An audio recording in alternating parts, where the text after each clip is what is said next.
Hello जी, नमस्कार everyone. कैसे हैं सारे प्यारे बच्चों। तो आज की इस वीडियो में हम साइंस का 20 ऐसा प्रश्न को कवर करेंगे जो हर साल एग्जाम में पूछे जाते हैं। तो इस वीडियो को आप लोग मिस मत कीजिएगा और सभी क्वेश्चन आप लोग जल्दी से याद करिएगा, क्योंकि इस वीडियो को शुरू से अंत तक जरूर देखिएगा और ज़्यादा से ज़्यादा दोस्तों के पास शेयर कीजिएगा। तो चलते हैं आप क्वेश्चन को। आप लोग का आंसर पता तो आप लोग कॉमेंट बॉक्स में देते चलिएगा, क्योंकि आज की क्लास में हम सभी VVI ऑब्जेक्टिव को कवर करेंगे जो हर साल एग्जाम में पूछे जाते हैं। तो चलते हैं क्वेश्चन की ओर। पहला नंबर वाला कि CO2 एक है, मतलब कार्बन डाइऑक्साइड एक क्या है, कार्बन डाइऑक्साइड एक क्या है।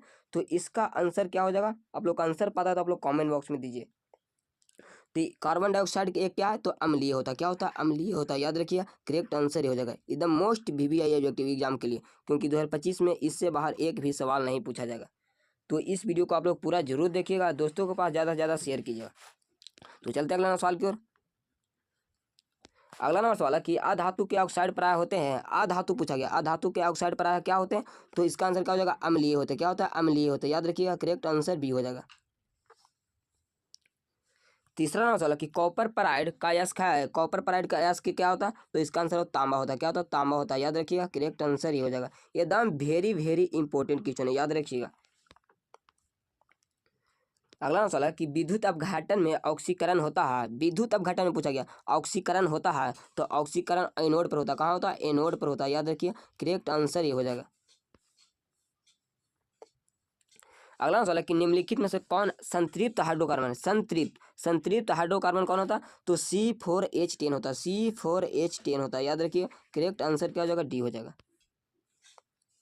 6 नंबर सवाल कि हीरा एवं ग्रेफाइट है। हीरा एवं ग्रेफाइट क्या होता है। तो कार्बन के अपरूप होता है। क्या होता है? कार्बन के अपरूप होता है। क्या होता है? करेक्ट आंसर डी हो जाएगा। और कभी कभी आप लोग से पूछ लेगा हीरा एवं ग्रेफाइट होता है, तो कभी कभी आंसर दे देगा अपरूप। आप लोग का ये अपरूप मारना होगा, याद रखिएगा।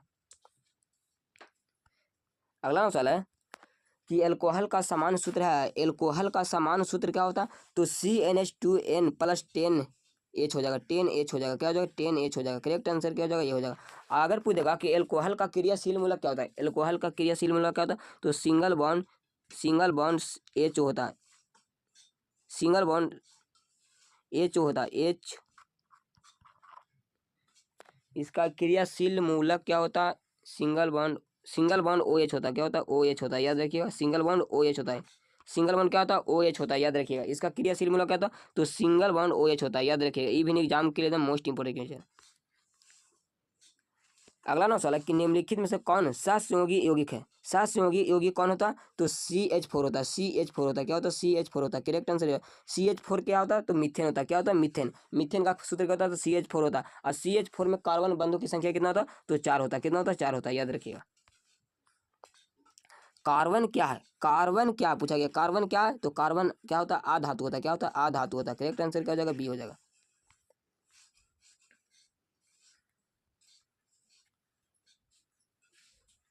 अगला सवाल है कि किसी वोल्ट मीटर के स्केल पर 0 वोल्ट और 1 वोल्ट के बीच 20 विभवांतर चिन्ह है, तो वोल्ट मीटर का अल्प मापक है। अल्प मापक क्या होता है।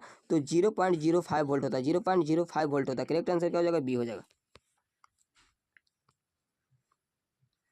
अगला सवाल है कि मनुष्य में प्रमुख उत्सर्जन है। प्रमुख उत्सर्जी अंग पूछा गया। प्रमुख उत्सर्जी अंग क्या होता है। तो ब्रीक होता है। क्या होता है? ब्रीक होता है। करेक्ट आंसर सी हो जाएगा। 12 नंबर सवाल कि प्रकाश संश्लेषण के लिए निम्न में से कौन से कच्चे पदार्थ की आवश्यकता नहीं होता। कच्चे पदार्थ की आवश्यकता नहीं होता। तो ऑक्सीजन। क्या होता है? ऑक्सीजन। करेक्ट आंसर क्या हो जाएगा? बी। ऑक्सीजन का सूत्र क्या होता है। O2 होता है। याद रखिएगा। अगला सवाल है कि शरीर में सबसे छोटी रक्त वाहिनी है। शरीर में सबसे छोटी रक्त वाहिनी क्या होता है। तो वेना कावा होता है। क्या होता है? वेना कावा होता है। करेक्ट आंसर क्या हो जाएगा? डी हो जाएगा। अगला सवाल है कि अधिकतर पादप नियंत्रक उत्पन्न होते हैं। अधिकतर पादप नियंत्रक उत्पन्न होते हैं तो बढ़ते तने के अग्रभाग पर या बढ़ती जड़ के अग्रभाग पर। इसका आंसर होगा ए और बी दोनों हो जाएगा। करेक्ट आंसर क्या हो जाएगा? डी हो जाएगा। याद रखिएगा।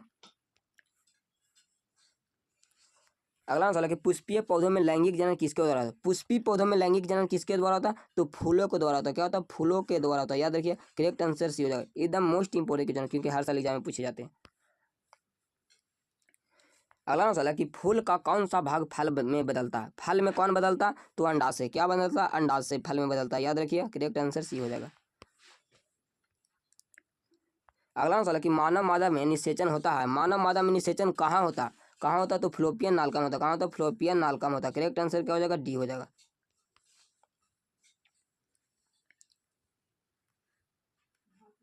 अगला सवाल कि वर्तमान प्राणियों के कुछ संरचनाएं ऐसी पाई जाती है जिनका शरीर में अब कोई उपयोग नहीं रह गया है। ऐसे संरचनाओं को कहते हैं जिस हमको शरीर में जो कोई काम नहीं है उसको क्या कहते हैं, तो अवशेषी अंग कहते हैं। अवशेषी अंग करेक्ट आंसर भी। अवशेषी अंग कौन होता है, तो अपेंडिक्स होता है। अपेंडिक्स याद रखिएगा, कभी कभी पूछता है। अगला मतलब कि कौन सा वैज्ञानिक मेंडल के नियमों को पुनः खोज में संबंधित है। पुनः खोज किसने किया था